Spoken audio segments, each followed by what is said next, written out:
নামনি অসমৰ এজন বাঘ হ'ল চেয়াৰমান দা আৰু গোটেই উজনি অসমত মই দপদপাই থাকোঁ, গোটেই অসমত দপদপাই থাকোঁ। এই দুটা লগ লাগিলে আৰু ক'ত চেয়াৰমান দা জিকাৰ কাৰণে কিবা অসুবিধা আছে নেকি? গতিকে টেনশ্যন ফ্ৰী থাকক আপুনি। চেয়াৰমান দা জিকাটো 100% খাটাং। মই আজি আহি থাকোঁতেও ৰাস্তাই ৰাস্তাই এনেই গাড়ীখন ৰখাই মই সুধিছোঁ যে ইয়াত কোন জিকিব? বোলে চেয়াৰমান আলি যদি উঠে তেওঁতো 100% জিকিব। মই ক'লোঁ সঁচাকৈ জিকিবনে? কৈছে 100% এনেকৈ চিঞৰি দিয়ে মানুহে, মহিলা পুৰুষ চবকে সুধি আহিছোঁ। গতিকে চেয়াৰমান আলি ডাঙৰীয়া এইবাৰ এই সমষ্টি মন্দিয়া সমষ্টিৰ পৰা ডেফিনেটলি তেখেতৰ কাৰণে বিৰোধী মঞ্চই এখন আসন এৰি দিয়াটো নিশ্চিত বুলি মই ভাবোঁ।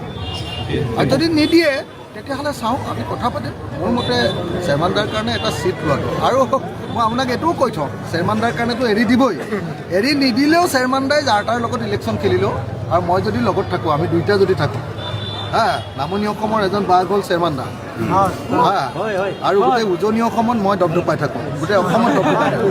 এই দুটা লগ লাগিলে আৰু ক'ত চেয়াৰমান দা জিকাৰ কাৰণে কিবা অসুবিধা আছে নেকি? গতিকে টেনশ্যন ফ্ৰী থাকক আপুনি।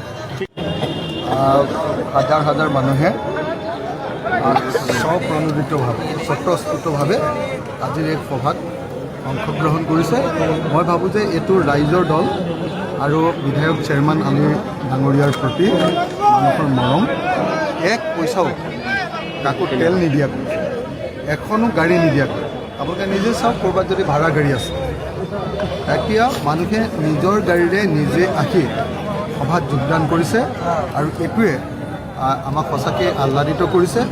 আৰু মই আপোনালোকক আজিয়ে পোনপটীয়াকৈ ঘোষণা কৰি দিওঁ যে আমাৰ চেয়াৰমান আলি ডাঙৰীয়া 2026 চনৰ বিধানসভা নিৰ্বাচনত আমাৰ ৰাইজৰ দলৰ হৈ নিৰ্বাচনত অৱতীৰ্ণ হ'ব।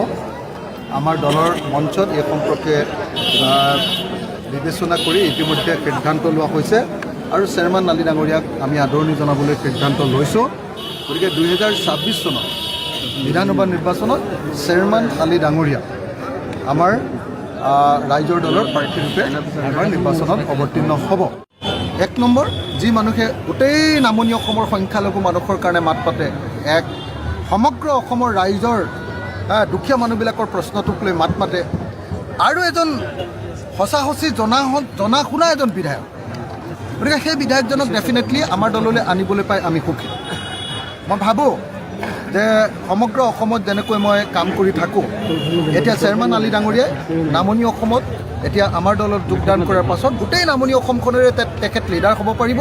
আৰু মই ভাবোঁ যে চেয়াৰমান দাই অকণমান খংটো কমাব লাগিব। খালি অকল খংটো কমাই দিলেই, মই আপোনালোকক কথা দিছোঁ, আপোনালোকে চাব, অসমৰ ৰাজনীতিৰ সংখ্যালঘুসকলৰ আটাইতকৈ ডাঙৰ ৰাজনীতিক ৰূপে এই অসমৰ ৰাজনৈতিক ইতিহাসত তেখেতে নাম লিখি যাব।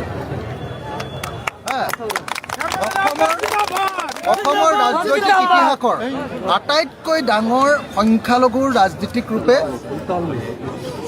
চেয়াৰমান আলি ডাঙৰীয়াই অসমৰ ৰাজনৈতিক ইতিহাসত নাম লিখি যাব। কেৱল এইবাৰ খালি মই এটাই কৈছোঁ যে মই হাতত ধৰিয়ে থাকিম, এইবাৰ গণ্ডগোল কৰিলে হাতত ধৰিম, গালি পাৰিলে কাৰোবাক খং উঠিলে মই হাতত ধৰি দিম আৰু এইবাৰ লগে লগে বন্ধ কৰি দিব। সেইটো হৈ গ'লে আপোনালোকক মই কনফাৰ্ম কৰি দিব পাৰোঁ যে চেয়াৰমান আলি ডাঙৰীয়া অসমৰ সবাতোকৈ এতিয়ালৈকে যিমান সংখ্যালঘু মানুহে ইলেকশ্যন খেলিছে আটাইতকৈ গুৰুত্বপূৰ্ণ বিধায়ক আৰু সংখ্যালঘুসকলৰ নেতাৰূপে তেখেত পৰিচিত হ'ব।